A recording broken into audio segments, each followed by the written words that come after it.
Rüdesheim er en mindre købstad ved Rhinen i Tyskland med ca. 10.000 indbyggere. Rüdesheim er en omfattende turistindustri med blandt andet mange skandinaviske turister.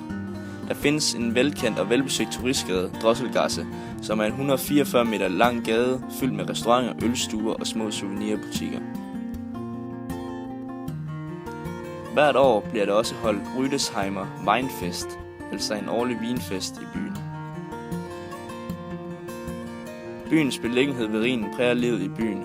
Der er anlagt promenade langs floden, ligesom mange af byens hoteller og restauranter er opført med udsigt over floden. Turistbåde har hyppige afgange fra Rüdesheim med faste sejlplaner og til ture op og ned ad Rhinen. Lorelei er en klippe ved Rhinen. Klippen er ca. 120 meter høj. Den markerer det smalle stykke af Rhinen mellem Schweiz og Nordsøen.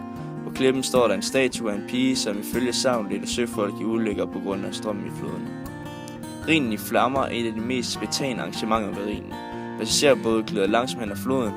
Langs bredden er borgere og huse belyst, og det ene fyggeri afløser det andet. Sejlbaren Rüdesheim, som er byens svævebane, forbinder byen med det store monument Niederwaldsdenkmal. Denne seværdighed er den perfekte mulighed for at opleve udsigten over byen og vinmarkerne. Niederwaldsdenkmal er et monument, der står i Niederwalds landspark nær Rüdesheim. Den blev rejst for at markere tilblivelsen af det tyske rige efter det fransk-preussiske krig. Rundt om Rüdesheim er der store områder med vinmarker, mange forskellige slags og især velkendt for deres brændvin.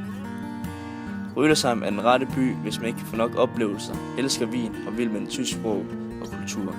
Så er den mindre købstad ved Rhinen det perfekte sted. Bis bald!